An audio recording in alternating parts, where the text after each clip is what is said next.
Queridos hermanos, iniciamos la lección divina de este domingo 13 de julio, 15º domingo del tiempo ordinario. Por la señal de la Santa Cruz de nuestros enemigos, líbranos, Señor Dios nuestro, en el nombre del Padre, y del Hijo, y del Espíritu Santo. Amén. Señor mío y Dios mío, creo firmemente que estás aquí, que me ves, que me oyes. Te adoro con profunda reverencia, te pido perdón de mis pecados y gracia para hacer con fruto este tiempo de lección divina. Madre mía Inmaculada, San José, mi Padre y Señor, Ángel de mi guarda, interceded por mí.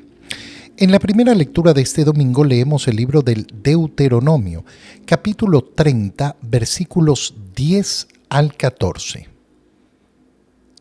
En aquellos días habló Moisés al pueblo y le dijo: Escucha la voz del Señor tu Dios, que te manda guardar sus mandamientos y disposiciones escritos en el libro de esta ley. Y conviértete al Señor tu Dios con todo tu corazón y con toda tu alma. Estos mandamientos que te doy no son superiores a tus fuerzas ni están fuera de tu alcance.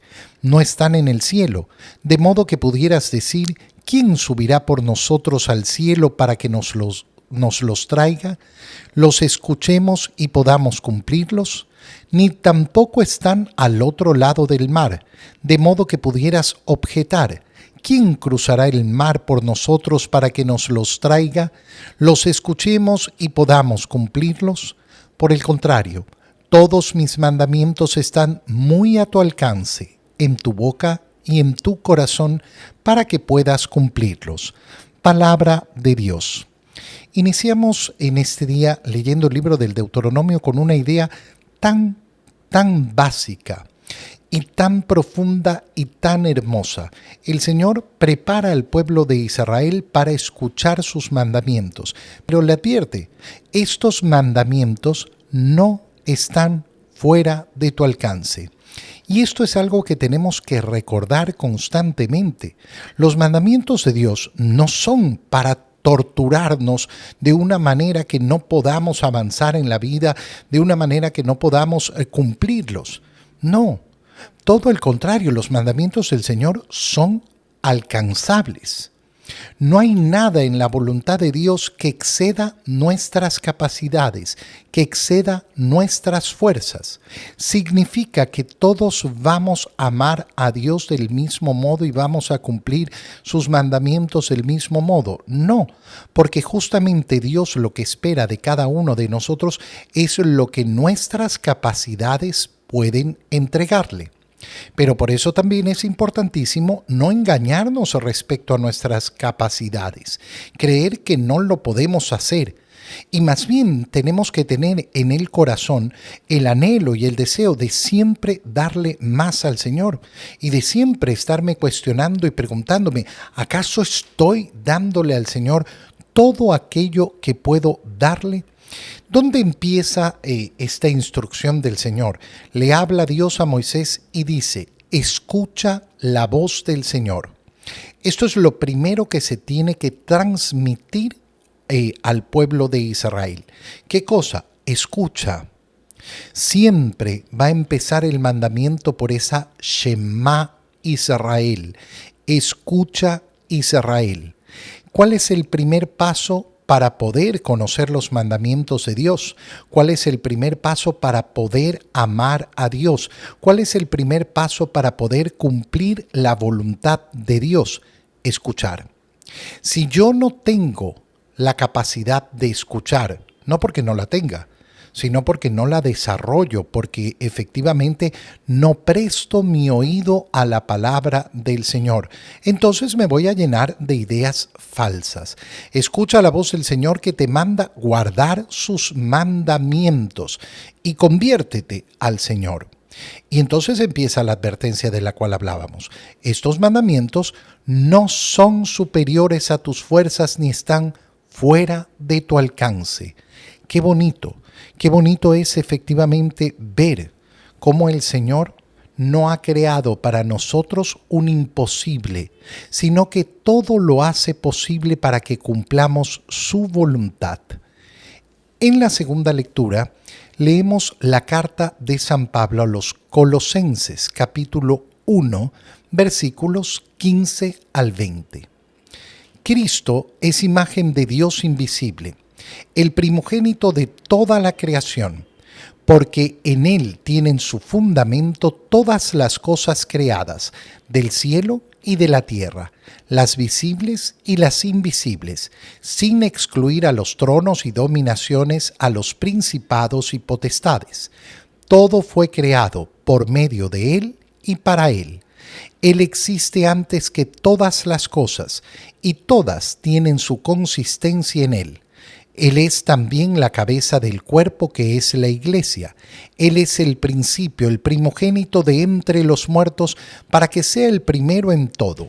Porque Dios quiso que en Cristo habitara toda plenitud y por Él quiso reconciliar consigo todas las cosas del cielo y de la tierra y darles la paz por medio de su sangre derramada en la cruz. Palabra de Dios. La segunda lectura de este domingo nos invita a reflexionar sobre uno de los himnos cristológicos de San Pablo. Los himnos cristológicos, que son himnos justamente dedicados a transmitir la cristología. ¿Qué es la cristología? La ciencia teológica sobre quién es Jesús, el Cristo. Y la cristología, toda la cristología, se basa entera sobre el conocimiento de que Jesús es verdadero Dios y verdadero hombre. Toda la ciencia sobre Jesucristo va a estar basada ahí, en poder entender y explicar cómo sucede que en Jesús haya dos naturalezas, la naturaleza divina, la naturaleza de Dios, que no se mezcla, que no se confunde, que no se disminuye, que no se pierde al estar unida en la persona de Jesús con la naturaleza humana. Perfecto Dios en toda su naturaleza, perfecto hombre en toda su naturaleza. Fijémonos cómo San Pablo lo va diciendo. Cristo es imagen de Dios invisible. ¿Qué quiere decir eso de ser imagen de Dios invisible? Quiere decir efectivamente que es Dios, que no hay de ninguna manera otra forma de ver a Dios si no es a través de Jesús, que es la imagen de ese Dios invisible. ¿Qué es lo que ha sucedido en la encarnación? En la encarnación, es decir, cuando el Verbo de Dios se hizo carne, lo que ha sucedido es que ese Dios invisible para nosotros se ha hecho visible en una persona humana igual que nosotros. Él es el primogénito de toda la creación. ¿Qué quiere decir el primogénito? Que es anterior a toda la creación. Esto no indica que el Verbo de Dios no haya existido y empezó a existir. No, ha existido siempre. ¿Por qué? Porque es la imagen de Dios, es decir, es Dios mismo. En Él tienen su fundamento todas las cosas creadas, es decir, Él ha participado de la creación. Todas del cielo y de la tierra, las visibles y las invisibles, sin excluir los tronos y dominaciones. Es decir, no hay nada que sea superior a Jesús. No hay nada que sea superior al Verbo de Dios. Todo fue creado por medio de Él y para Él. Es decir, que toda la creación ha tenido como deseo del Padre estar dirigida hacia su primogénito, hacia su único hijo, hacia el verbo de Dios. Y continúa explicando en este himno San Pablo, Él existe antes que todas las cosas. Y todo tiene consistencia en Él, es decir, no puede existir nada sin Él. Pero Él es además también el cuerpo, la cabeza del cuerpo, que es la Iglesia. Es el principio y el primogénito de entre los muertos. Ahora estamos hablando ya en la lógica de la encarnación. ¿Por qué? Porque la iglesia existe porque el verbo de Dios se ha hecho carne, se ha hecho hombre. Y primogénito entre los muertos, ¿por qué? Porque es el primero en resucitar después de la muerte. Dios quiso que en Cristo habitara toda plenitud y por él quiso reconciliar consigo todas las cosas. Todo ha sido reconciliado en él y darles paz por medio de su sangre derramada en la cruz.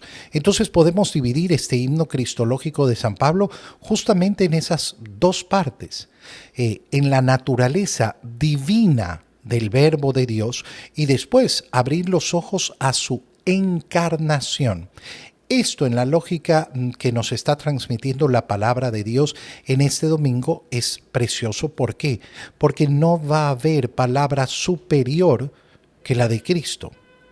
No va a haber una revelación superior que la de Cristo. Y eso nos lleva a la lectura del Evangelio. El Evangelio que leemos este domingo es el de San Lucas, capítulo 10, versículos 25 al 37. En aquel tiempo se presentó ante Jesús un doctor de la ley para ponerlo a prueba y le preguntó: Maestro, ¿qué debo hacer para conseguir la vida eterna? Jesús le dijo: ¿Qué es lo que está escrito en la ley? ¿Qué lees en ella? El doctor de la ley contestó: Amarás al Señor tu Dios con todo tu corazón, con toda tu alma, con todas tus fuerzas y con todo tu ser, y a tu prójimo como a ti mismo. Jesús le dijo: Has contestado bien. Si haces eso, vivirás. El doctor de la ley, para justificarse, le preguntó a Jesús: ¿Y quién es mi prójimo? Jesús le dijo: Un hombre que bajaba por el camino de Jerusalén a Jericó cayó en manos de unos ladrones, los cuales lo robaron, lo hirieron y lo dejaron medio muerto. Sucedió que por el mismo camino bajaba un sacerdote, el cual lo vio y pasó de largo. De igual modo, un levita que pasó por ahí lo vio y siguió adelante. Pero un samaritano que iba de viaje al verlo se compadeció de él, se le acercó, ungió sus heridas con aceite y vino y se las vendó. Luego lo puso sobre su cabalgadura, lo llevó a un mesón y cuidó de él. Al día siguiente sacó 2 denarios, se los dio al dueño del mesón y le dijo: Cuida de él y lo que gastes de más te lo pagaré a mi regreso. ¿Cuál de estos 3 te parece que se portó como prójimo del hombre que fue asaltado por los ladrones? El doctor de la ley le respondió: el que tuvo compasión de él. Entonces Jesús le dijo: Anda y haz tú lo mismo. Palabra del Señor. ¿Por qué hemos leído la lectura del libro del Deuteronomio como primera lectura? Para recordar justamente lo que es tan claro y evidente y que es la pregunta que viene a hacerle este doctor de la ley a Jesús. Fíjate con mucha atención, se acerca un doctor de la ley. ¿Qué quiere decir un doctor de la ley? Alguien que conoce las Escrituras. Alguien que tiene profundo conocimiento de la Escritura, no simplemente para conocerlas, sino con la misión de podérselas predicar, explicar al pueblo de Dios, a los israelitas. Pero este doctor de la ley viene a preguntar no con un corazón sincero, sino para ponerlo a prueba, para poner a prueba a Jesús. Qué bonito es saber que Jesús sabe que no hay una pregunta sincera, que lo quieren poner a prueba y sin embargo se toma el tiempo de responder. Qué feo es acercarse a una persona con una pregunta que no es sincera, con una pregunta que no busca conocer. A veces pasa en las charlas, puede ser para un curso prebautismal o para los cursos de matrimonio, que hay alguna persona que comienza a preguntar y a preguntar, pero no con deseos de conocer, sino para poner a prueba, para discutir, para tratar de crear una traba en lo que uno está enseñando. Y entonces hay que tener mucho cuidado. Mucho cuidado de no dar largas a las preguntas que no son sinceras porque pueden no conducir a absolutamente nada. Qué bello es en cambio el corazón sincero que pregunta con sinceridad. El corazón sincero que pregunta con sinceridad quiere conocer, quiere salir de la duda. ¿Este doctor de la ley? No. ¿Y qué es lo que le pregunta al Señor? ¿Qué debo hacer para conseguir la vida eterna? Fíjate bien qué importante era meditar sobre la primera lectura del libro del Deuteronomio. ¿Por qué? Porque lo que nos ha dicho el Señor es, escucha que te voy a dar mis mandamientos. Y ha venido esa advertencia. Mis mandamientos no están lejos de tu alcance. Este doctor de la ley que se ha dedicado a estudiar la ley pregunta, bueno, ¿cómo hago para conseguir la vida eterna? Y mira entonces la respuesta del Señor. Oye, tú que eres doctor de la ley, ¿qué es lo que está escrito? ¿Qué lees en ella? ¿Qué es lo que estás buscando? Eres doctor de la ley. ¿Acaso está fuera de tu alcance el conocer la ley del Señor? ¿Acaso no la puedes comprender? ¿Acaso no la puedes tener? Y el doctor de la ley le contesta, amarás al Señor tu Dios con todo tu corazón, con toda tu alma y con todas tus fuerzas, y con todo tu ser, y a tu prójimo como a ti mismo. Le contesta efectivamente el resumen de la ley. Fíjate qué precioso es. ¿Por qué? Porque a veces decimos que los mandamientos del Antiguo Testamento son 10 y que el Señor los ha reducido a 2. Esto es falso. Esto es falso porque los israelitas efectivamente podían hacer el mismo ejercicio que ha hecho el Señor. Amar a Dios y amar al prójimo. Así se resume toda la ley y todos los profetas. Y esto el Señor lo resalta, pero no es la novedad de Cristo. Esto los israelitas ya lo conocían. Amar a Dios con todo tu corazón, con toda tu alma, con todas tus fuerzas, con todo tu ser y a tu prójimo como a ti mismo. Y entonces Jesús le dice, has contestado bien. Si haces eso, vivirás. ¿Qué quiere decir ese vivirás? Que te salvarás. Es decir, le estás diciendo, pero si ya lo sabes, ¿por qué estás preguntando lo que ya sabes, lo que ya conoces? Y es entonces cuando el doctor de la ley se quiere justificar. Algo que es tan terrible en el corazón humano. Buscar las justificaciones en vez de aceptar la responsabilidad, en vez de aceptar la verdad. No quiere justificarse y dice, ¿y quién es mi prójimo? ¿Quién es mi prójimo? Y fíjate con mucha atención porque aquí va a venir lo bello. ¿Quién es mi prójimo? Fíjate la dirección que tiene esta pregunta. ¿Quién es mi prójimo? ¿A quién debo reconocer yo como prójimo? Bueno, ¿qué es lo que va a hacer el Señor? Comienza a contar esta historia de un hombre que bajaba de Jerusalén a Jericó y cae en manos de unos ladrones. Y pasan 3 personas por delante de él. Las 2 primeras no le paran, no le ponen atención. El primero un sacerdote, después un levita, y pasan, pero pasa un samaritano. ¿Qué quiere decir un samaritano? Alguien que no pertenece al pueblo de Israel. Los otros 2 eran sus compatriotas, eran parte del pueblo de Israel. Este es un samaritano que no se llevan con los israelitas y sin embargo tiene compasión de él. Y entonces viene, después de la historia, la pregunta del Señor. ¿Cuál de estos 3 te parece que se portó como prójimo del hombre que fue asaltado por los ladrones? ¿Te das cuenta el cambio de dirección en la pregunta? El doctor de la ley le ha preguntado, ¿pero quién es mi prójimo? Y el Señor después le ha preguntado, bueno, ¿cuál se portó como prójimo? ¿Quién es mi cercano? ¿A quién te acercas tú? La pregunta no es quién es mi prójimo, la pregunta es cómo me porto yo como prójimo del otro, cómo me acerco yo al otro, cómo soy yo el que efectivamente tomo la iniciativa. Y es una iniciativa además que no termina, es precioso. Verdaderamente precioso, ¿por qué? Porque se detiene, lo cura, lo trepa en su cabalgadura, lo lleva al mesón, lo atiende y después da monedas para que lo sigan cuidando y para preocuparse de él hasta la recuperación completa. Yo soy el que está llamado a ser prójimo del otro, soy yo el que tengo que abrir los ojos a las necesidades del otro. No me puedo preguntar, ay, ¿quién es mi prójimo? ¿A quién debo atender? Yo soy el que tengo que tomar la iniciativa de ser prójimo de los demás.